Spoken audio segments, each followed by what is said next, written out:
നമസ്കാരം, എല്ലാ കൂട്ടുകാർക്കും എൻ്റെ യൂട്യൂബ് ചാനലിലേക്ക് സ്വാഗതം. ഇന്ന് നമ്മളിവിടെ തയ്യാറാക്കാൻ പോകുന്ന ഒരു 4 മണി പലഹാരമാണ്. ഗോതമ്പ് പൊടിയും ചെറുപഴവും വെച്ച് ശർക്കരയും ചേർത്തൊരു പലഹാരമാണ് തയ്യാറാക്കുന്നത്. അതെങ്ങനെയാണ് തയ്യാറാക്കുന്നത് നമുക്ക് വീഡിയോ ഒന്ന് കണ്ടു നോക്കാം. അപ്പോൾ നമ്മൾ പഴം നന്നായിട്ട് പഴുത്താണ് എടുത്തിരിക്കുന്നത്. നമ്മുടെ വീട്ടിൽ തന്നെ കുലച്ച വാഴയുടെയാണ് കേട്ടോ. അത് കാരണമാണ് പഴത്തിൻ്റെ വലിപ്പം ചെറുതായി പോയത്. ചെറുതായതുകൊണ്ട് ഒരു 10 എണ്ണോളം നമ്മൾ എടുത്തിട്ടുണ്ട്.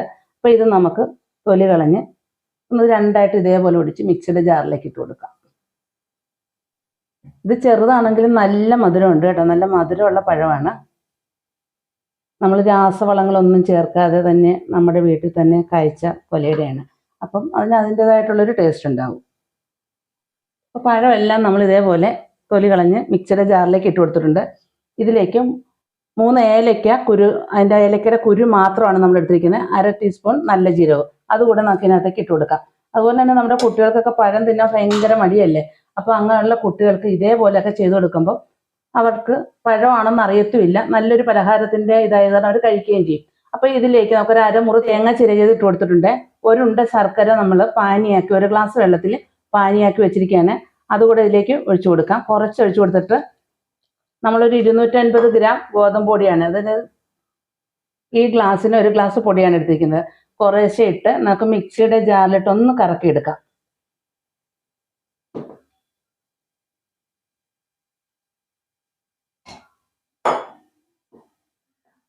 ഇടകലർത്തി ഇട്ട് കൊടുക്കണം, അല്ലെങ്കിൽ ഇത് കറങ്ങാൻ ബുദ്ധിമുട്ടുണ്ടാവും. അതുകൊണ്ടാണ് നമ്മളിങ്ങനെ ഇടകലർത്തി ഇട്ട് കൊടുത്തത്. ഇനി ഇത് നമുക്ക് നന്നായിട്ടൊന്ന് കറക്കി എടുത്തുകൊണ്ട് വരാം.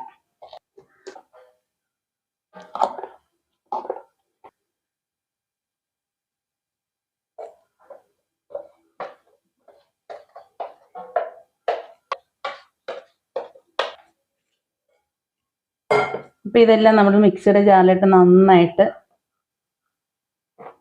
കറക്റ്റാക്കി ബാറ്ററൊക്കെ നന്നായിട്ട് വന്നിട്ട് ഒരു ലേശം വെള്ളം കൂടെ നമുക്ക് ഇതിനകത്തേക്ക് ചേർത്ത് കൊടുക്കണം. കാരണം ഇത്രയും ടൈറ്റ് വേണ്ട, ഒരല്പം അയഞ്ഞിരിക്കണം. അതായത് നമ്മുടെ ഇഡ്ഡലി മാവിൻ്റെ പരുവത്തിൽ വേണം. അപ്പോൾ നമ്മൾ 1/2 ഗ്ലാസ് വെള്ളം കൂടെ ഇതിനകത്തേക്ക് ഒഴിച്ചു കൊടുത്തിട്ടുണ്ട്. ഇതെല്ലാം കൂടെ നമുക്കൊന്നുകൊണ്ട് മിക്സ് ചെയ്തെടുക്കാം. ഇനി ഇതിലേക്ക് നമുക്ക് ഇച്ചിരി അണ്ടിപ്പരിപ്പും കിസ്മിസും എള്ളും എല്ലാം കൂടെ ഒന്ന് വറുത്ത് ഇട്ട് കൊടുക്കണം. നെയ്ക്കകത്ത് മൂപ്പിച്ച് നമുക്ക് ഇട്ട് കൊടുക്കാം. ഇതിവിടെ ഇരിക്കട്ടെ. നമുക്ക് ഇച്ചിരി നെയ്ക്കകത്ത് അണ്ടിപ്പരിപ്പും മുന്തിരിങ്ങയും എല്ലാം കൂടി ഒന്ന് മൂപ്പിച്ചെടുക്കാം. പാൻ നന്നായിട്ട് ചൂടായി വന്നിട്ടുണ്ട്. അതിലേക്ക് 2 സ്പൂൺ നെയ്യ് ഒഴിച്ചു കൊടുക്കാം. ഈ നെയ്യ് നമ്മൾ വീട്ടിൽ തന്നെ റെഡിയാക്കിയതാണ്.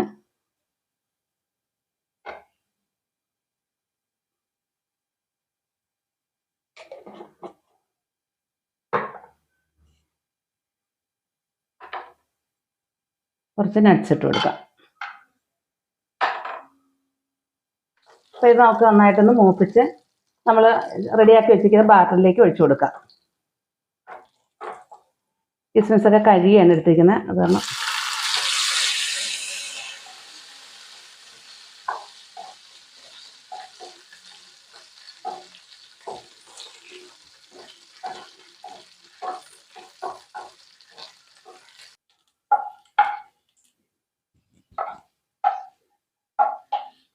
നമുക്ക് ഇതിനകത്തേക്ക് ഒഴിച്ചു കൊടുക്കാം.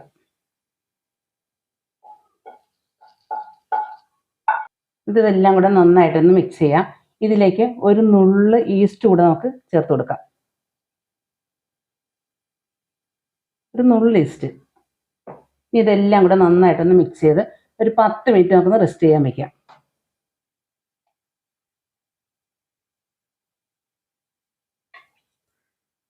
അപ്പോൾ നമ്മളിത് 10 മിനിറ്റോളമായി റെസ്റ്റ് ചെയ്യാൻ വെച്ചിട്ട് ഇനി നമുക്കൊരു പാത്രത്തിലേക്ക്, നമ്മളൊരു ചോറെടുക്കുന്ന ഒരു തട്ടമുണ്ടല്ലോ, അതാണ് എടുത്തിരിക്കുന്നത്. ഡപ്പയുടെ പാത്രമാണ് എടുത്തിരിക്കുന്നത്. അപ്പോൾ അതിലേക്ക് നമ്മൾ നന്നായിട്ട് എണ്ണ തടവി കൊടുക്കുകയാണ്. എണ്ണ തടവി വെച്ച് ഈ ബാറ്റർ നമുക്ക് ഇതിനകത്തേക്ക് ഒഴിച്ചു കൊടുക്കാം.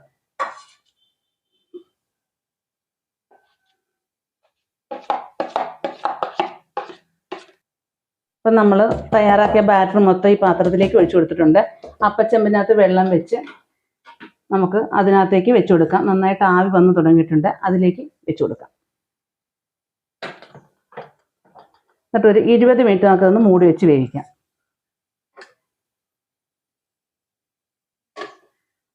അപ്പം ഇത് ഇവിടെ നിന്ന് വെന്ത് വരട്ടെ.